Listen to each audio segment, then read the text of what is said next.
தனது வீட்டில் ஒட்டு கேட்பு கருவி வைத்தது அன்புமணிதான் என ராமதாஸ் பகிரங்க குற்றச்சாட்டை முன்வைத்திருக்கிறார். அண்மை செய்தியாக பார்த்துக் கொண்டு வருகிறோம். உலகிலேயே தந்தையை வேவு பார்த்த மகன் அன்புமணியாகத்தான் இருக்கும் எனவும் ராமதாஸ் தெரிவித்திருக்கிறார். பாமக நான் உருவாக்கிய கட்சி, வேறு யாரும் உரிமை கோர முடியாது எனவும் ராமதாஸ் தெரிவித்திருக்கக்கூடிய இந்த சூழலில் செயல் தலைவரான அன்புமணி அறிவித்துள்ள பொதுக்குழு கட்சி விதிகளுக்கு எதிரானது எனவும் ராமதாஸ் தெரிவித்திருக்கிறார். 15 நாட்களுக்கு முன் பொதுக்குழு உறுப்பினர்களுக்கு அழைப்பு விடுத்தே கூட்ட முடியும் எனவும் ராமதாஸ் தெரிவித்திருக்கிறார்.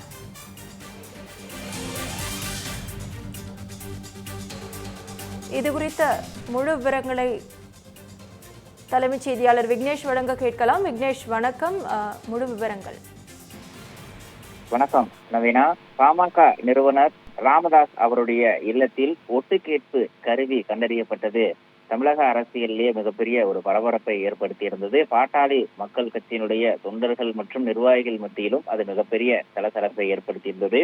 அந்த ஒட்டு கேட்பு கருவி லண்டனிலிருந்து வரவழைக்கப்பட்டதாக கண்டறியப்பட்ட நிலையில் அது தொடர்பாக டிஜிபி அலுவலகம், மாவட்ட காவல்துறை, சைபர் கிரைம் காவல்துறை என பல்வேறு பிரிவுகளின் கீழ் மருத்துவர் ராமதாஸ் சார்பாக பாட்டாளி மக்கள் கட்சியினர் புகார் தெரிவித்திருந்தார்கள். அது தொடர்பான விசாரணை தொடர்ந்து நடைபெற்றுக் கொண்டிருந்தது.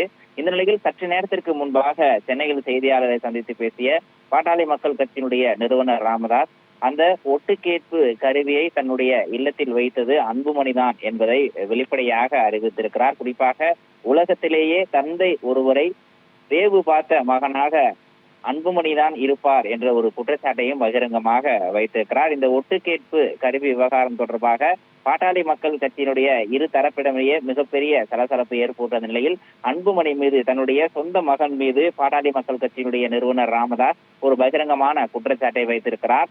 இது சைபர் கிரைம் காவல்துறை மட்டுமல்லாது ராமதாஸ் சார்பாக தனி ஒரு உளவு பிரிவு ஏற்படுத்தப்பட்ட அந்த பிரிவின் மூலமாகவும் இந்த ஒட்டுக்கேட்பு கருவியை வைத்தது அன்புமணிதான் என்பது உறுதி செய்யப்பட்டிருப்பதையும் தற்போது ராமதாஸ் திட்டவட்டமாக தெரிவித்திருக்கார். இது தவிர்த்து வரக்கூடிய ஆகஸ்ட் 17ஆம் தேதி பாட்டாளி மக்கள் கட்சியினுடைய நிறுவனர் சார்பாக பொதுக்குழு கூட்டம் நடைபெறும் என ராமதாஸ் அறிவித்திருந்த நிலையில் அதற்கு போட்டியாக ஆகஸ்ட் மாதம் 9ஆம் தேதியே பொதுக்குழு நடைபெறும் என அன்புமணி தரப்பு அதிகாரப்பூர்வமாக ஒரு அறிக்கையை வெளியிட்டிருக்கிறது. அன்புமணி தரப்பு கூடுவது உண்மையான பொதுக்குழுவா, ராமதாஸ் கூட்டுவது உண்மையான பொதுக்குழுவா, இவர்கள் இருவருக்கும் இடையே இருக்கக்கூடிய இந்த மோதலில் யாருடைய பொதுக்குழு தேர்தல் ஆணையம் அங்கீகரிக்கப்பட்ட பொதுக்குழுவாக அமையும் என்பது மிகப்பெரிய விவாத பொருளாக மாறி இருக்கிறது. இந்த நிலையில் இரு தரப்புமே பாட்டாளி மக்கள் கட்சியினுடைய சட்ட விதிகளை குறிப்பிட்டு மாறி மாறி விவாதங்களில் ஈடுபட்டுக் கொண்டிருக்கிறார்கள். இந்த நிலையில் தான் கட்சியினுடைய நிறுவனர் தலைவர் என்பதால் தான் கூட்டக்கூடிய பொதுக்குழு மட்டுமே செல்லும் எனவும், அதே நேரத்தில் சட்டத்திற்கு புறம்பாக அன்புமணி கூட்டியிருக்கக்கூடிய அந்த பொதுக்குழு செல்லாது எனவும், ஒவ்வொரு பொதுக்குழு கூட்டப்படுவதற்கு 15 நாட்களுக்கு முன்பாகவே பொதுக்குழு உறுப்பினர்களுக்கு அறிவிக்கப்பட்டு அழைப்புதல் முறைப்படி அனுப்பப்பட வேண்டும் என்பதே பாட்டாளி மக்கள் கட்சியினுடைய சட்ட விதியினுடைய சிறப்பு அம்சம் என்பதையும் தற்போது ராமதாஸ் விளக்கி இருக்கிறார். இதன் மூலமாக அடுத்த நடைபெறக்கூடிய ஆகஸ்ட் 9ஆம் தேதி நடைபெறக்கூடிய பொதுக்குழு, பாட்டாளி மக்கள் கட்சியினுடைய பொதுக்குழு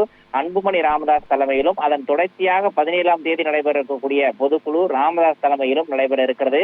இரு தரப்பினரும் போட்டி பொதுக்குழுவை நடத்தக்கூடிய சூழலில் யாருடைய பொதுக்குழுவை தேர்தல் ஆணையம் அங்கீகரிக்க போகிறது என்பது தொடர்பான விவாதமும் தற்போது பெருமளவில் எழுந்திருக்கிறது. நவீனா, முழு விவரங்களுக்கு நன்றி விக்னேஷ்.